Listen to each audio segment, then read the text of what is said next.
दीर्घ एक वर्षर कष्टदायक यात्रारू मुक्ति मिली सेनापति मंगलंकु 13 सेप्टेम्बर राति 9:26 रे कन्या राशि को छाड़ी मंगल गोचर करिसेंती तुला राशि को। दैत्य गुरु शुक्राचार्य राशि रे रही मंगल एवं स्वाधीन एवं बहुत कंफर्टेबल रहिबे तुला राशि रे, कारण तुला राशि स्वामी शुक्र सहित मंगलंकर मित्र संपर्क। सामना रे ना अछंती शनि ना अछंती राहु ना अच्छी कौनसी बाधा ना प्रतिबंधक। तुला राशि रे 1.5 मास रहिबा परे गोचर करिवे बिछा राशि को, तापर मकर राशि को, पुणी धनु राशि को। मंगलंकर ही सुखद यात्रा आरंभ होउची सूर्यंकर नक्षत्र उत्तरा फाल्गुनी रु, तापर पूर्व फाल्गुनी हस्ता एवं चित्रा नक्षत्र रोहण करिवे। चित्रा स्वयं मंगलंकर निजर नक्षत्र। एबे जेते भी नक्षत्र मिलुची मंगलंकु सबु जगह तांकर मित्र ग्रहंकर नक्षत्र, जार प्रभाव रे बलियान हेबे मंगल। क्विक एक्शन ग्रह ना तांकर मंगल, किंतु बहुत अमंगल जिनिसर अधिकारी, यथा प्राकृतिक दुर्विपाक, अग्नि, विस्फोरण, युद्ध, रक्तपात, आम शरीरर रक्त, घर मध्य मांगलिक कर्म, ए सबुर कारक ग्रह मंगल। शुक्र सूर्य चंद्र एवं मंगलंकर ये जो कॉम्बिनेशन बहुत बलवान कराइब मंगलंकु।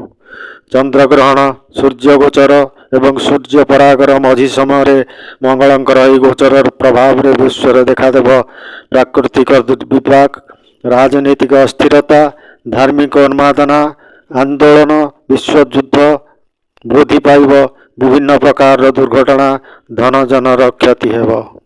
अत्यधिक एनर्जी ऊर्जा तेजरे भरपूर मंगल गभीर भाव प्रभावित करिवे समस्त राशि को। जो घरे बसिबे, जो जो घर उपरे तांकर चतुर्थ सप्तम एवं अष्टम दृष्टि पड़िब, अतिमात्रा प्रभावित हेब राशि मानकर सही घर, जहाँ उपरे आज रही विशेष विश्लेषण। नमस्कार। नक्षत्र 360 समस्त दर्शकों को अनेक अनेक शुभेच्छा। फ्रेंड्स, मोर कंटेंट मोर प्रेजेंटेशन यदि आपन को शिक्षणीय लगे, वीडियो को लाइक करिवे, शेयर करिवे, चैनल को सब्सक्राइब करी बेल आइकन प्रेस करिवे, जहाद्वारा आम चैनल अपडेट आपन पाखरे पहुँचब। आपणकर मतामत एवं फीलिंग्स कमेंट रे लिखंतु, प्रश्न थिले पचारंतु, सबु प्रश्नर उत्तर मिलिब आपन को। आसंतु देखिबा आपणकर राशि उपरे कौन प्रभाव पकाइबे ग्रहंकर सेनापति मंगल। बहुत महत्वपूर्ण ये वीडियो, आशा करी वीडियो को शेष पर्यंत देखिए एवं समस्त राशि प्रतिकार जहाँ आवश्यकता अच्छी ताहा निश्चय करंतु, आपणक पई मंगलमय हेब। मिथुन राशि मंगल गोचर करुछंती पंचम भाव रे एवं सेठारु आपणक अष्टम, एकादश एवं द्वादश भाव उपरे दृष्टि पकाउछंती मंगल।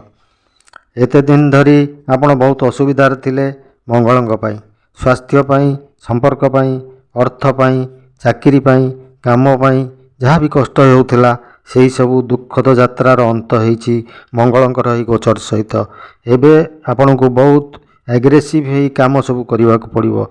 मानसिक स्थिति रे सुधार हेब, आपणक संतानकर उन्नति हेब, प्रेम संपर्क मजबूत हेब, नुआ प्रेम संपर्क गढ़ी उठिबार संभावना रहिब, उच्च शिक्षा रे सफलता मिलिब। एकादश भावर प्रभाव रे आय रे वृद्धि हेब, पितांक ठारू पितृतुल्य लोकंक ठारू सहयोग मिलिब, बड़ भाईंक सहयोग मिलिब। आपणकर जीवन रे सबुठारू बड़ इच्छा पूर्ण हेबार रास्ता उन्मुक्त हेब।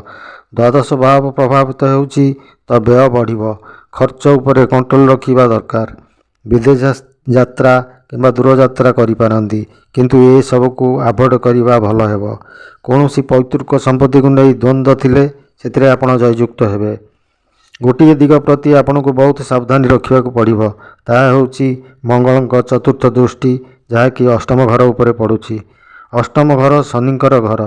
स्वास्थ्य प्रति विशेष ध्यान रखिबे, चक्षु रोग देखा देई पारे, सावधान रहिबे। ब्लड रिलेटेड कोनोसी रोग थिले बढ़ी जिबार संभावना रहिबो। ए परिस्थिति रे छोट मोट ऑपरेशन हेबार उदाहरण मध्य रहिछि। स्वास्थ्य प्रति विशेष ध्यान रखिबे, आपणक बाणी उपरे संयमता रखिबे, अन्यथा यह आपन को बहुत असुविधा पकाइब। ମଙ୍ଗଳଙ୍କର ଏହି ଗୋଚର ପ୍ରଭାବର ପରିଣାମ ଆପଣଙ୍କ ପାଇଁ ମିଶ୍ରିତ ଫଳ ଦେବ। ପ୍ରୋଭାଇଡେଡ୍ ଆପଣଙ୍କ ଜନ୍ମ କୁଣ୍ଡଳୀରେ ମଙ୍ଗଳଙ୍କର ସ୍ଥିତି, ଏବେ ଚାଲୁଥିବା ମହାଦଶା, ଅନ୍ତର୍ଦଶା ଏବଂ ପ୍ରତ୍ୟନ୍ତର ଦଶା ଫେଭରେବୁଲ୍ ହେବା ଦରକାର। କଳହଠାରୁ ଦୂରେଇ ରହିଲେ ଏହି 1.5 ମାସ ଆପଣଙ୍କ ପାଇଁ ଭଲ ହେବ। ନିତ୍ୟ ହନୁମାନଙ୍କର ଆରାଧନା କରନ୍ତୁ, ପ୍ରଭୁ ଗଣେଶଙ୍କୁ ପୂଜା କରନ୍ତୁ, ମଙ୍ଗଳଙ୍କ ଦୁଷ୍ପ୍ରଭାବରୁ ଆଶ୍ୱସ୍ତି ମିଳିବ। ଭିଡ଼ିଓକୁ ଲାଷ୍ଟ ପର୍ଯ୍ୟନ୍ତ ଦେଖିଥିବାରୁ ଧନ୍ୟବାଦ।